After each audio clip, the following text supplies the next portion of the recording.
Tamil previous year question. ஒரு பொருள் தரும் பல சொற்கள்.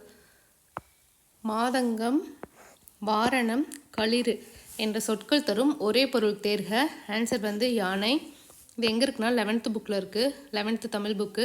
நிகண்டுகளில் யானையை குறிக்கும் வேறு சொற்கள்: கயம், வேழம், களிறு, பிளிறு, கலபம், மாதங்கம், கைமா, வாரணம், அஞ்சனாவதி, அத்தி, அத்தினி, அரசுவா, அல்லியன், அனுபமை, ஆனை, இபம், இரதி, குஞ்சரம், வல்விலங்கு, கரி, அஞ்சனம்.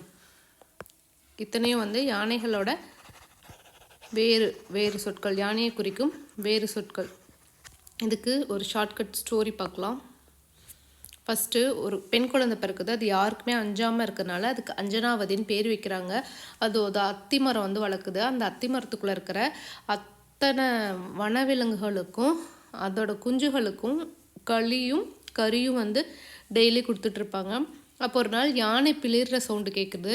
அந்த இடத்துக்கு போய் பார்த்தா அது காயம்பட்டு கிடக்குது. அதை சரி பண்ணிவிட்டு திரும்பி வராங்க. திரும்பி வர வழியில் கள்ளக்கபடமே இல்லாத அள்ளிக்குளத்துக்கு பக்கத்தில் ஒரு ரதி உட்காந்து படிச்சுட்டு இருக்காங்க. அவங்க கிட்ட போய் என்னன்னு விசாரிக்கிறப்ப அவங்க சொல்கிறாங்க, நான் அரசு வேலைக்கு படிச்சுட்ருக்கேன். மாதமானால் கை நிறைய வருமானம் வரும்.